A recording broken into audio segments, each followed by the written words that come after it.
날마다 나를 살리는 큐티 이성호 목사입니다. 오늘 큐티 본문은 사무엘하 10장 1절에서 8절까지입니다. 주의 말씀으로 하루를 시작하게 하시니 감사합니다. 오늘도 주의 말씀과 동행하는 한날이 되기를 소원합니다. 말씀해 주시옵소서. 듣겠습니다. 오늘은 은총을 거절한 암몬이라는 제목으로 함께 말씀 묵상하기를 원합니다. 첫 번째로 은총을 왜곡하는 의심과 오해입니다. 1절과 2절에서 암몬 자손의 왕이 죽고 그의 아들 한운이 대신하여 왕이 되었습니다. 다윗은 암몬 왕이 죽었다는 소식을 듣고 그의 아들 한운에게 은총을 베풀리라 고합니다. 왜냐하면 다윗이 나하스에게 입은 은총이 있습니다.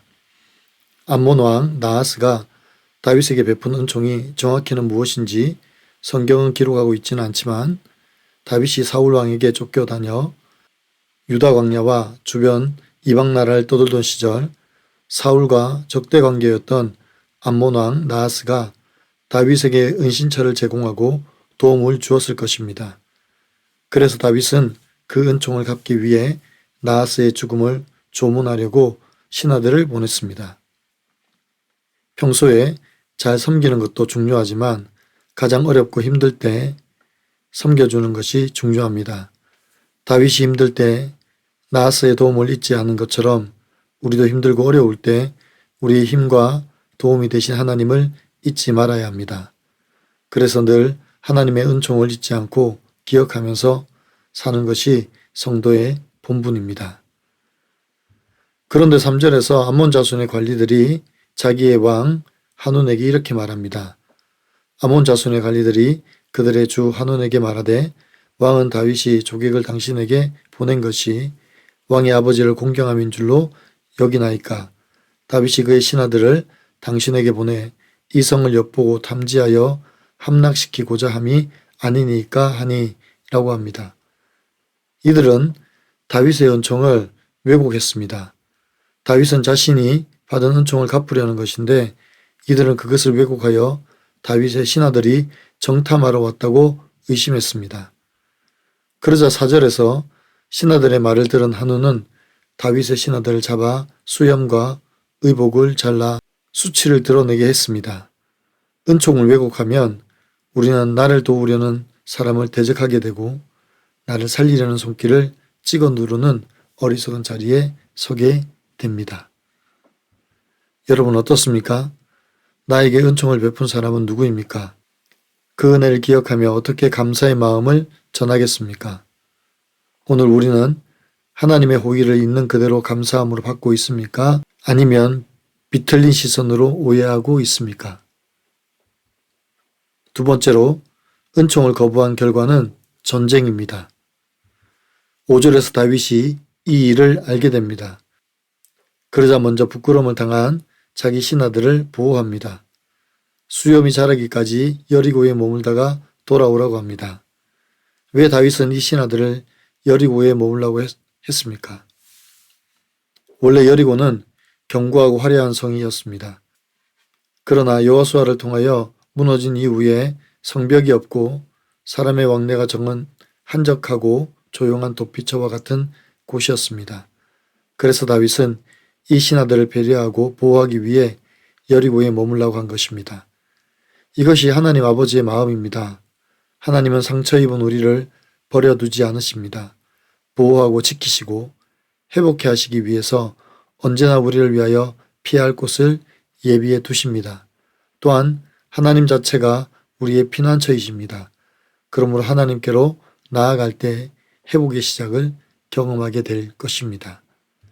6절에서 암몬 자손들이 자기들의 행위가 다윗에게 미움이 된 줄 알고 그들은 주변 국가에서 용병들을 불러 모읍니다. 왜냐하면 이제 전쟁을 준비해야 할 수도 있기 때문입니다.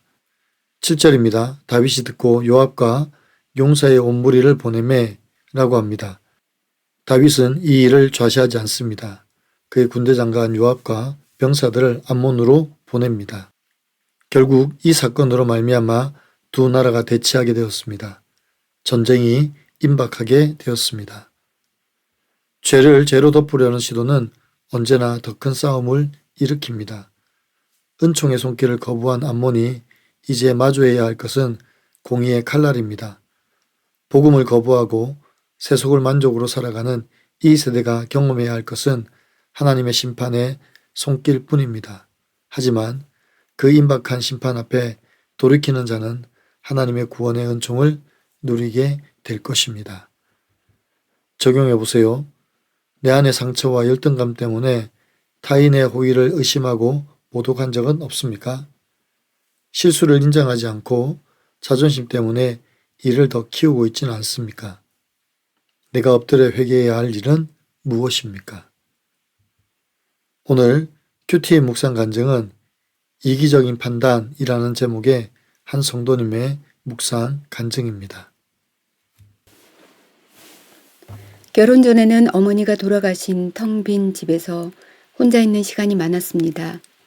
저는 그 시간이 싫어서 음주 가무와 여러 운동 모임으로 한 주를 바쁘게 보냈습니다.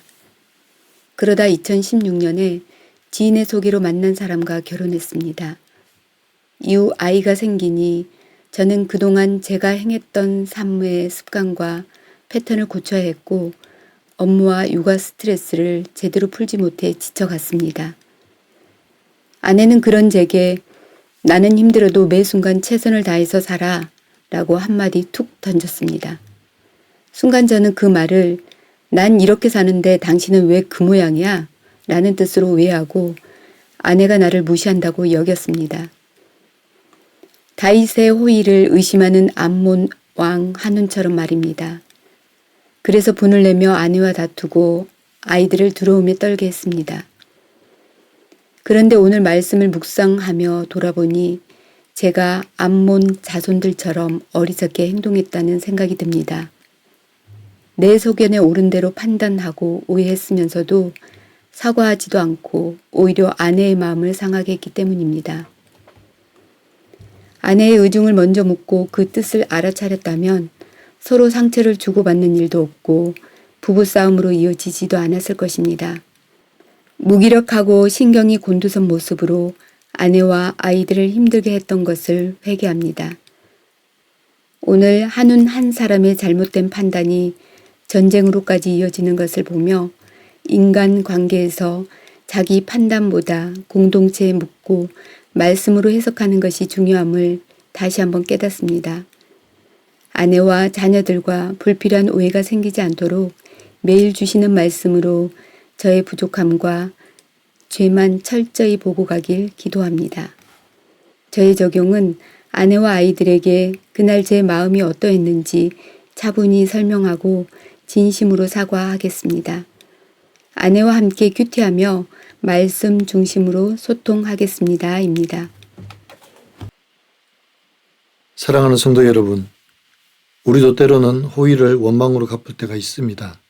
그 이유가 무엇입니까? 바로 진실에 대한 왜곡 때문입니다. 다윗은 은총을 베푼 나하스를 조문하기 위해 신하들을 보냈지만 그들은 그 은총을 왜곡하여 의심과 오해를 했습니다. 그리고 다윗의 신하들을 부끄럽게 만들었습니다. 이처럼 진실을 왜곡하는 것이 얼마나 무서운 일인지 모릅니다. 결국 이 일로 인하여 이스라엘과 암몬이 전쟁에 이르게 되는 결과를 가져옵니다. 이 세상도 마찬가지입니다. 하나님의 진리를 왜곡하여 거절합니다. 그래서 그들은 심판에 놓일 수밖에 없습니다. 계속해서 하나님을 대적하여 싸워야 합니다. 그러나 그 결과는 멸망입니다. 이처럼 어리석은 자들에게 예수 그리스도만이 복된 소식이 됩니다. 이 진리의 복된 소식을 전하여 거짓과 오해를 버리고 주님 앞에 설 수 있도록 인도하는 저와 여러분이 되시기를 간절히 축원합니다. 기도드립니다. 사랑하는 주님, 왜곡과 오해, 의심과 거짓으로 물든 이 세상 가운데 우리를 하나님의 복된 소식을 전하는 자로 세워주심을 감사합니다. 진리를 거절하는 이 세대를 향하여 오직 예수 그리스도만이 참된 복음님을 선포하는 저희가 되게 하여 주시옵소서.